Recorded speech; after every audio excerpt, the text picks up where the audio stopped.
Hai, Assalamualaikum. Jumpa lagi di channel Bunda. Tengah hari ni Bunda jalan-jalan pergi Hulu Tiram. Yang ini rumah Kemboja Ulu Tiram dan itu Masjid Ulu Tiram. Ni perjalanan hari ni agak jam sahabat, tengah hari. Kesibukan orang kerja.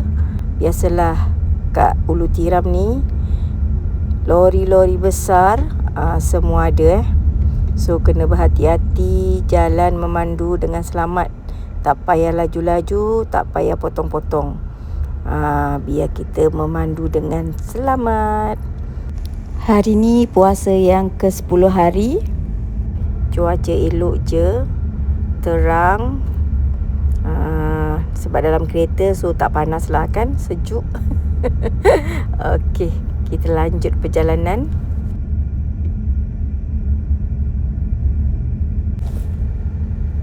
Masih still jam lagi.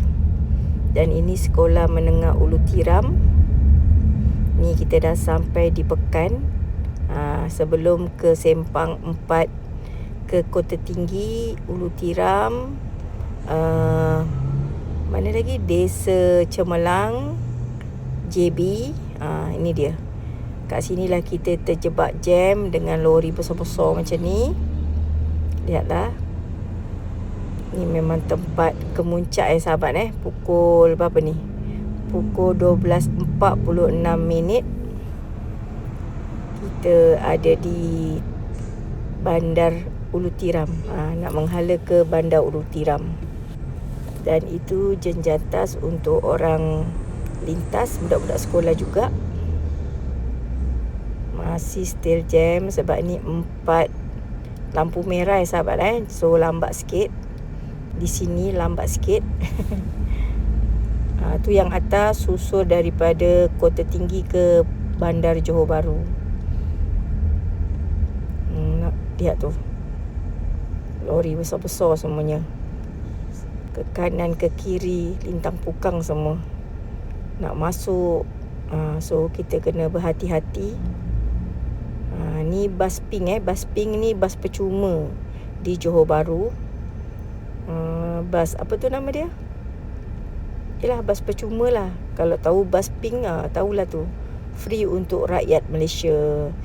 Terkecuali bukan rakyat Malaysia kena bayar. Okey?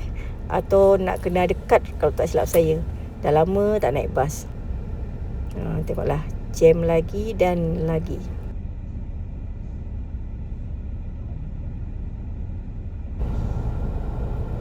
Dan ini lampu merah 4 Sempang sahabat So kita tunggu agak lama. Lagi satu ni kemuncak time orang bekerja. Lagi tengah hari, orang nak rehat lah, orang nak start kerja lah. Tengoklah, semua susu penuh dengan kenderaan. Inilah Ulu Tiram yang sentiasa jam, selalu jam dengan kenderaan berat yang besar-besar. Dan dengan semuanya orang-orang yang sibuk pergi kerja dan rehat, nak masuk lagi kerja. Inilah dia Ulu Tiram Johor. Bas pink ada lagi bas pink ada lagi. Rapat bas pink. Baru je tadi lepas. Ni bas pink datang lagi. Nama bas ni Bas Madani. Bas Madani ni untuk orang warga negara saja.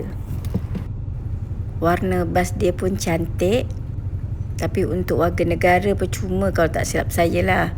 Kalau orang bukan warga negara kena bayar. Sebab saya tak pernah naik, saya tak tahu. Cuma saya dengar-dengar orang kata, dia kata Madani ni bas percuma. Macam tu je. Tak pernah naik. Okey, Bunda dah pun sampai Bandar Ulu Tiram. Ni dia. Sampai dekat 2 days. Tapi 2 days ni dah tak beroperasi.